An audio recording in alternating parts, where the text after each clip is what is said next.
नेपालको राणाकालीन समय भयावह र आतंकले भरिपूर्ण थियो। पछि लागे, चाकरी गरे र आफ्नो आत्मा बेचे मात्र, नत्र कसैलाई जिउने हक थिएन। आफ्नै बलबुतामा कसैको जीवन स्तर केही राम्रो भयो, केही राम्रो खायो, राम्रो लगायो भने कुनै न कुनै पेच लगाई गिराइहाल्थे। राणा परिवारका सदस्यहरूको फुर्ती फार्ती हेरी नसक्नु थियो। कोही राणा सदस्यहरू बाटोमा आएको देख्ना साथ चट्ट बाटोको एक छेउ लागेर सलाम ठोकिहाल्नु पर्थ्यो। यसो नगरे उनीहरूको कोप भाजनमा परेर आफ्नो जीव जानको अवस्था के हुन्थ्यो कसैले अनुमान नै गर्न सक्दैनथे। राणाहरू विद्यार्थी, कर्मचारी तथा आम जनता नै किन नहोस्, उनीहरूको मूल धर्म नै चाकरी हो भन्ठान्थे। रोलवाला राणाहरूको दरबारमा चाकरी बाजको ताती नै लागिरहन्थ्यो। कोही राणा घोडा या मोटरमा बाहिर सवारी हुँदा ग्वार ग्वार्ती मानिसहरू पछि लाग्थे। उनीहरूको अगाडि आम जनताहरूले कहिल्यै शिर ठाडो पारेर हिँड्न सकेनन्। यही राणाहरूको मनमानी शासनको विरुद्ध केही युवाहरूले विरोधको ज्वाला दन्काए। विद्रोहले निकै ठूलो रूप लिन थालिसकेको थियो, तर राणा शासकहरूले सो विद्रोहलाई निमिट्यान्न पार्न कुनै कसर बाँकी राखेनन्। यसैको फलस्वरूप 4 जनाले देशको लागि बलिदान दिनु पर्यो। तिनी 4 जना मध्ये सबैभन्दा युवा नेता थिए गंगलाल। गंगलाल श्रेष्ठ आखिर कसरी पक्राउमा परे, उनलाई कसरी मृत्युदण्ड दियो, यसबारे आजको कार्यक्रममा चर्चा गर्नेछौं। विश्वास छ सदाझै यो कार्यक्रमलाई पनि उत्तिकै मन पराइदिनुहुनेछ।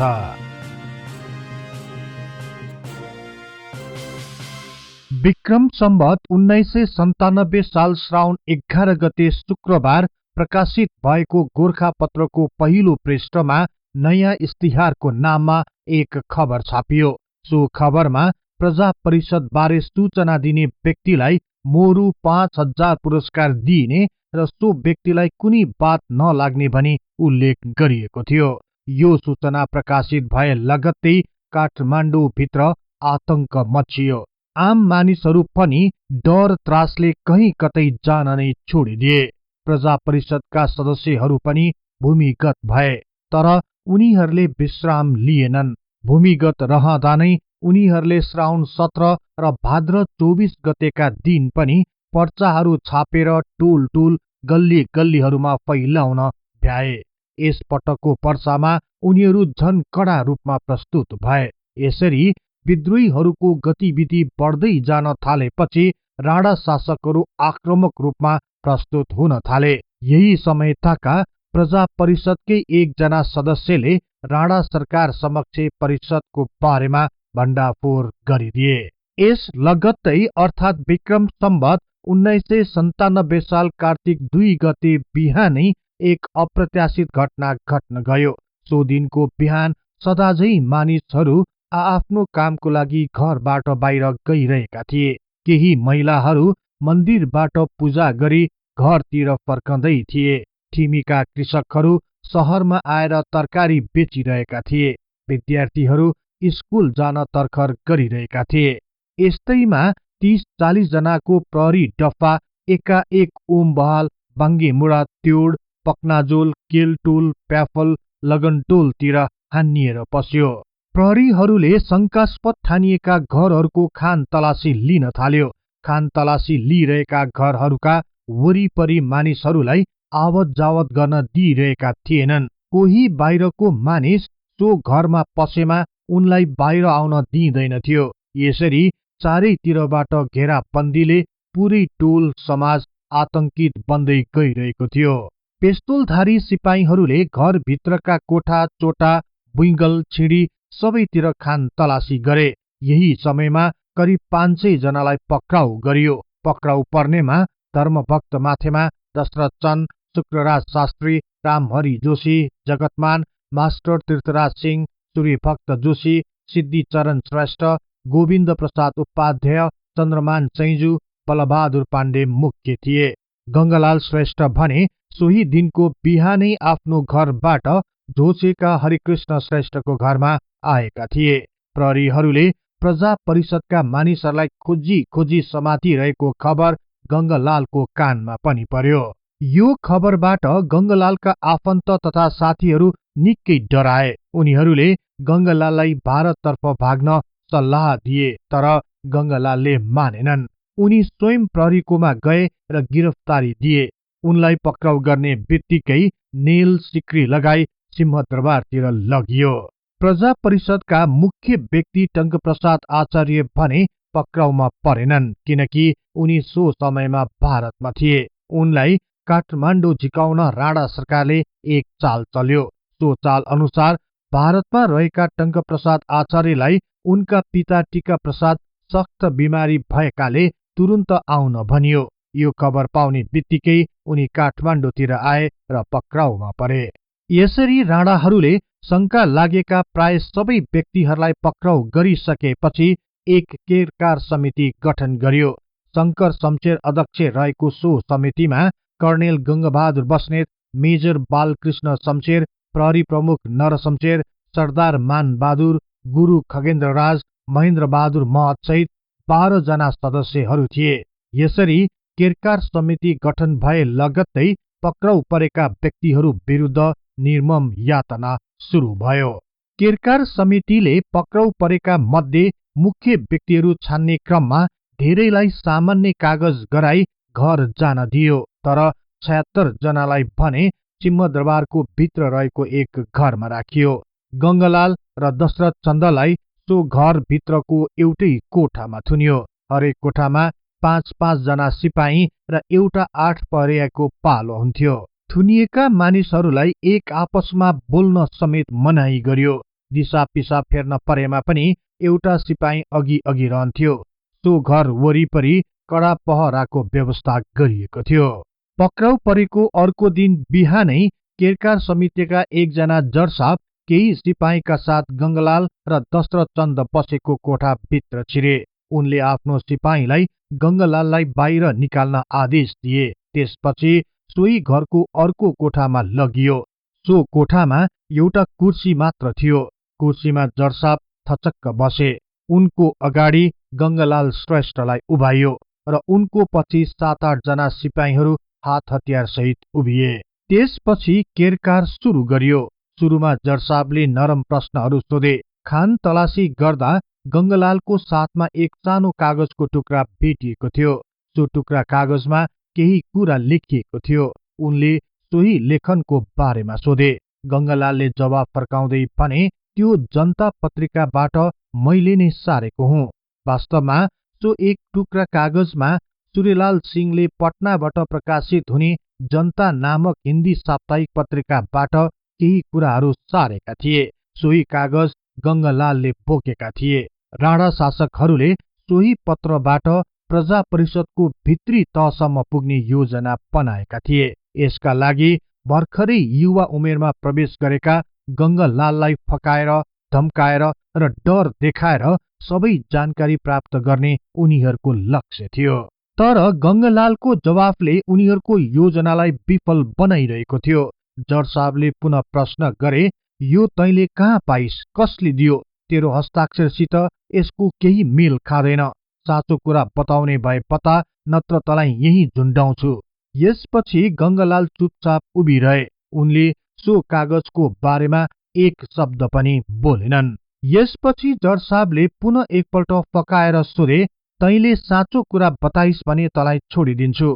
तर गंगलालले यसबारे मलाई केही थाहा छैन भन्दै जवाब फर्काए। यो सुनेर जडसाबको पारा तातियो र कराउँदै धम्कीपूर्ण भाषामा बोले, ज्यानको माया भए साँचो कुरा बोल।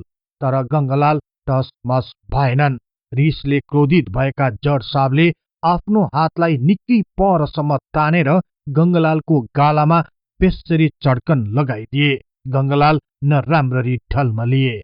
यसरी गंगलाल ढुङ्गा झैं मौन रहेपछि जडसाबले, सोझो औंलाले घिउ आउँदैन, यसलाई बाँसमा झुन्डाएर पिडोलाको मासु झर्ने गरी पीट भन्दै आफ्ना सिपाहीहरूलाई आदेश दिए। यतिकैमा गंगलालले मलिन स्वरमा भने, मैले नजानेको कुरा कसरी भनौं? यस्तो जवाफ आएपछि जडसाबलाई असह्य भयो। उनी आफैले सिपाहीको हातमा रहेको काँडेदार लट्ठी कोसेर लिए र बेस्सरी पिट्न थाले। यसपछि गंगालाल ऐया भन्दै त्यही भुइँमा ढल्न पुगे। के हेर्दैछस्, यसलाई बासमा झुण्डा भन्दै जज साहबले सिपाहीमाथि आक्रोश पोखे। यसपछि सिपाहीहरूले एक हात एक खुट्टा बनाई बेस्सरी डोरीले बाँधे। सोही बाँधेको भागबाट बाँस छिराई उनलाई झुण्ड्याइयो। झुण्ड्याउने बित्तिकै सिपाहीहरूले पिडालुको मासु झर्ने गरी कोर्रा बर्साउन थाले। असह्य पीडाका कारण घर नै उचाल्ने गरी गंगालाल कराउन थाले। सो पीडादायक स्वर अन्य कोठामा रहेका बन्दीहरूले पनि सुने। आवाज निकै चर्को हुन थालेपछि नजिकै रहेको राणाहरूका छोराछोरीहरू पढ्ने स्कुलका विद्यार्थीहरूले सुन्ने डरले जज साहबले गंगालाललाई बाहिर निकाल्न आदेश दिए। त्यसपछि उनलाई घर पछाडि रहेको झाडीमा लगियो। त्यहाँ मरुन्जेल पिटियो। कञ्चट लगायत शरीरको विभिन्न भागहरूमा रहेका रौँहरू उखाल्न थालियो। गंगालालको चिच्याट कम भएन। खप्नै नसक्ने पीडा भएपछि गंगालालले भन्छु भन्छु भन्दै कराउन थाले। त्यसपछि जज साहबले आफ्ना सिपाहीलाई बाँसबाट उतार्न लगाए। गंगालाललाई केही आराम भयो, तर उनी भुइँमा ढलिरहे। छिटो भन भन्दै जज साहब कराउन थाले। एकछिनपछि उनले मुख खोले, सत्तो सत धरोधर्म मलाई केही थाहा छैन। यो सुन्ने बित्तिकै जज साहबलाई खप्नै नसक्ने रिस उठ्यो। त्यसपछि यसलाई ठोक भन्दै कराउन थाले। सिपाहीहरूले अन्धाधुन्दा जेले पायो त्यहीले गंगालाललाई हिर्काउन थाले। उनको शरीरभरि चोटै चोट लाग्यो। ढाड, तिघ्रा र खुट्टाहरूबाट रगतहरू बग्न थाले। बिस्तारै पुरै कमिज र सुरुवाल रगतले भिज्दै गयो। पीडाका कारण गंगालाल कराइरहे, तर चुइक्कसम्म भेद खोलेनन्। चुण्ड मुसुण्ड 8 जना 8 पहरियाहरूले पालै पालो गंगालालको शरीरमाथि कोर्रा चलाए। बन्दी राखिएको घर वरिपरि रहेका सुरक्षाकर्मीहरूले पनि सो घटनालाई राम्ररी हेरिरहेका थिए। उनीहरू समेत गंगालालको पीडाबाट आतंकित भए अनि एक आपसमा कानीखुसी गर्दै भने, अहो बिचरा कलिला गंगालालले यस्तो पीडा कसरी सहिरहेका होलान्, बरु खुकुरीले चटक्क काटेर छिनाइदिए हुन्थ्यो नि। एकछिनपछि पिड्दा पिड्दा हैरान भएका सिपाहीहरूलाई जज साहबले आजलाई भइगयो, यसलाई भोलि फेरि पिट्नुपर्छ भन्दै उनलाई कोठामा लैजान आदेश दिए। पिटाइका कारण गंगालाल अर्धबेहोस भएका थिए। उनका कपडाहरू रगतले भिजिसकेका थिए। निर्जीव झैं ढलिरहेको उनको शरीरलाई 4 जना सिपाहीहरूले हात र खुट्टाहरू समाती झुण्डाउँदै उनी बस्ने कोठातिर लगे र त्यही फालेर बाहिर निस्किए। बेलुकी खाना खाने समय भयो, तर गंगालाल उठ्न सकेनन्। उनका कपडाहरू रगतका कारण शरीरभरि टाँसिएका थिए।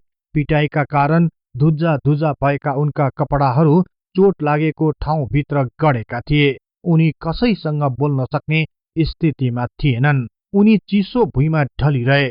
खाना खान सक्ने त कुरै भएन। यसरी नै गंगालालका अन्य दिनहरू पनि असह्य पीडादायक बन्दै गयो, तर उनले माफी मागेनन्। आफ्नो अभियानको बारेमा चुइक्कसम्म बोलेनन्। केरकार समितिद्वारा अन्य बन्दीहरूलाई समेत मरणासन्न हुने गरी पिटे। पिट्दा पिट्दा पिसाजहरू थाक्दथे, तर छुट्न छोड्दैनथे।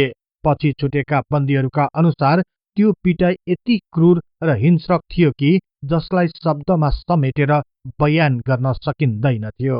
केरकार समितिले तयार पारेको पत्रलाई आधिकारिक बनाउन राणा सरकारले पद्म शमशेर, मोहन शमशेर, केशर शमशेर, बबर शमशेर, बहादुर शमशेर, आनन्द शमशेर, सरदार ज्वालाराज सिंह, बडा गुरुज्यू हेमराज, सरदार भूपदोज, काजी रत्नमान रहेको एक विशेष अदालत गठन गरिएको नाटक मञ्चन गर्यो। यही विशेष अदालतको नाममा अन्तिम फैसला पत्र तयार पारियो। गंगालाल श्रेष्ठ लगायत अन्य केही अरूहरू पक्राउ परेको 93 दिनपछि अर्थात् विक्रम सम्वत 1997 साल माघ 6 गते बिहानै सबै बन्दीहरूलाई बाहिर लान तयार पारियो। गंगालाल लगायत अन्य धेरै बन्दीहरूलाई नेल सिक्रीमा जकडियो। बाहिर निस्कँदा पनि एक आपसमा कुरा गर्न दिइएन। त्यसपछि लामबद्ध रूपमा सैनिक घेराभित्र सिंहदरबारको फुटबल मैदानमा उपस्थित गराइयो। सो समयमा राजा त्रिभुवन र युवराज महेन्द्रको पनि उपस्थिति रहेको थियो। यसका साथै राणा प्रधानमन्त्री जुद्ध शमशेर, उनका भाइहरू, सरकारी कर्मचारीहरू, गुरु पुरोहित तथा अन्यहरूले त्यो चौर पुरै भरिएको थियो। पक्राउ परेका 500 जना मध्ये 76 जनालाई मुख्य दोषीको रूपमा खोजबिन तथा अनुसन्धान गरिएको थियो, जसमध्ये गंगालाल, शुक्रराज, दशरथ चन्द र धर्मभक्तलाई सर्वोच्च हरणसहित मृत्युदण्ड दिने फैसला सुनाइयो। अन्यहरूलाई दामल भई जातिच्युत सहित मोडिने र सर्वोच्च सहित जन्मकैद अर्थात् विभिन्न प्रकृतिका सजायहरू तोकियो। फैसला सुनाइएको 4 दिनपछि अर्थात् माघ 10 गते शुक्रराज शास्त्री र 6 दिनपछि अर्थात् माघ 12 गते धर्मभक्त माथेमालाई मृत्युदण्ड दियो। कवि सिद्धिचरण श्रेष्ठका अनुसार सुब्बा पूर्णनारायणलाई पनि मृत्युदण्डको सजाय सुनाइएको थियो। उनलाई फाँसी दिन टुडिखेल महाङ्काल नेरको एउटा रुखमा झुन्ड्याउने बन्दोबस्त गर्यो। त्यसपछि माघ 14 गते बिहानै उनलाई त्यहाँ लगियो। तर किन हो कुन्नी अन्तिम समयमा उनलाई फाँसी दिइएन। फाँसीको सजायलाई परिवर्तन गर्दै उनलाई 18 वर्ष मात्र कैद सजाय तोकेर जेल पठाइयो। यही दिन अर्थात् माघ 14 गते साँझतिर दशरथ चन्द र गंगालाललाई भद्रकोल जेल लगियो। त्यहाँ उनीहरूका आफन्तहरू बोलाइएको रहेछ। गंगालालले पनि आफ्ना पिता, भाइ, काका तथा दिदी बहिनीहरूसँग भेट गरे। सोही दिनको राति 11 बजेतिर गंगालाल र दशरथ चन्दलाई एउटा लरीमा राखी प्रहरीको कडा पहराको बीच शोभा भगवती स्थित भचाकुसी र विष्णुमतीको संगम स्थलमा लगे। खरे खोलाको काखमा रहेको सो स्थानमा 2वटा काठका बलिया खम्बाहरू गाडिएको थियो। वरिपरि सयौं प्रहरी र सैनिकहरूको उपस्थिति रहेको थियो। खम्बा गाडिएको स्थान प्राणदण्ड दिने मञ्च जस्तै तयार गरिएको थियो। वरिपरि राखिएको मैनटोलको उजालोले सो क्षेत्र धपक्कै बलेको थियो। सोही स्थानमा प्राणदण्ड दिने 2 जना विशेष व्यक्तिहरू पनि उभिरहेका थिए। उनीहरूले नै सो खम्बाहरूमा दशरथ चन्द र गंगालाललाई बलियोसँग हलचल नहुने गरी डोरीले कस्सेर बाँधे। त्यसपछि उनीहरूको आँखामा पट्टी लगाइयो। तत्कालीन प्रहरी प्रमुख नरशमशेरले मृत्युदण्डका सम्पूर्ण पूर्व प्रक्रियाहरू पूरा गरिसकेपछि प्राणदण्ड दिनुभन्दा अघि हत्या गरिने व्यक्तिको अन्तिम इच्छा के छ भनी सोधे। तर कसैले केही बोलेनन्। नरशमशेरले गंगालालतिर फर्केर भने, माफी माग्ने अझै समय बाँकी छ, माफी माग। यो सुन्न साथ गंगालालले ठूलो गर्जनको साथ भने, तिमीहरूसँग किन मैले माफी माग्नु? मैले माफी माग्नु पर्ने कुनै काम गरेको छैन। बरु तिमीहरूले गरेको अत्याचारको कारण हामीसँग माफी माग्नुपर्छ। यसपछि पनि नरशमशेरले माफी मागे आजन्म कारावासको सजाय दिने निर्णय सुनाए। तर गंगालालले बकस पाएको ज्यानलाई स्वीकार गरेर बाँचिँदैन भन्दै जवाफ फर्काए। त्यसपछि रिसले आगो भएका प्रहरी प्रमुख नरशमशेरले आफ्ना सिपाहीहरूलाई बन्दुक तयार पार्न आदेश दिए। यही समयमा दशरथ चन्दले नरशमशेरलाई भने, गंगालाल म भन्दा कान्छो छ, मलाई गोली लागेको देखेर डराउला, पहिलो गोली ऊ माथि दाग। तर नरशमशेरले दशरथ चन्दको कुरा मानेनन्। त्यसपछि दशरथ चन्दलाई गोली हान्न आदेश दियो। मृत्युदण्ड दिने 2 व्यक्ति मध्ये एकजनाले दशरथ चन्दलाई गोली ठोके। शरीरको विभिन्न भागहरूमा 3 गोली लाग्न साथ दशरथ चन्दको त्यही मृत्यु भयो। माघ 14 गतेको मध्यरात कटिसकेको थियो। 15 गते बिहानै 1 बजेको हुँदो हो नरशमशेरले प्राणदण्ड दिने अर्को व्यक्तिलाई गंगालाल माथि गोली दाग्न आदेश दिए। उनले हातमा बन्दुक लिए, तर किन हो कुन्नी उनले गंगालाललाई बन्दुक ताकेर गोली हान्न सकेनन्। उनी पछि हटे। त्यसपछि नरशमशेरले पुनः अघिकै व्यक्तिलाई गोली हान्न आदेश दिए। उनले पनि मैले पहिल्यै एकजनालाई मृत्युदण्ड दिइसकेको, अब यो पटक गोली हान्न सक्दिन भन्दै पन्छिए। यसपछि झन क्रुद्ध बनेका नरशमशेरले आफ्नै हातमा बन्दुक लिए। उनले पहिलो गोली गंगालालको घुँडामा दाग्यो। पीडाका कारण गंगालाल नराम्ररी चिच्याए। उनको खुट्टाको बुढी औंला बालुवा खेलाउँदा खेलाउँदै टक्क अडियो। तडपदा तडपाउँदै गंगालालले, ए पापी सक्छस् भने छातीमा गोली हानेर मार भन्दै आक्रोश पोखे। नभन्दै प्रहरी प्रमुख नरशमशेरले एक गोली पेटमा र अर्को गोली छातीमा हाने। यस लगत्तै उनको चिच्याट अचानक बन्द भयो। गंगालालको टाउको बिस्तारै खम्बालाई अडेस लगाएर लत्रियो। उनको शरीर निष्क्रिय हुँदै गयो। अन्ततः गंगालाल अमर रहे, तर उनको शरीर निर्जीव बन्दै गयो। यसरी 22 वर्षको कलिलो उमेरमा नै गंगालाल श्रेष्ठले देश र जनताको लागि आफ्नो प्राणको आहुति दिए।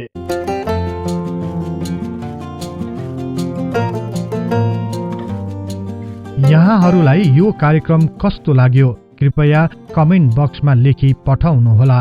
यस्तै तथ्य इतिहासको लागि हिस्ट्री इन नेपाली च्यानललाई सदैव सम्झनुहोस्। इतिहासको कुनै पनि कालखण्ड बारे तपाईलाई सुन्न र बुझ्न चाहना राख्नु भएको छ भने तल रहेको कमेन्ट बक्समा उल्लेख गर्नुहोस्। हामी सो बारे प्राथमिकताका साथ कार्यक्रम बनाउने नै छौं।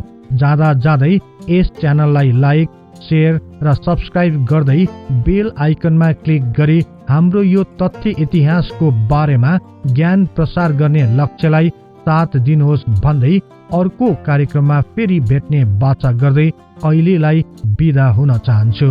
हवस् त, नमस्कार।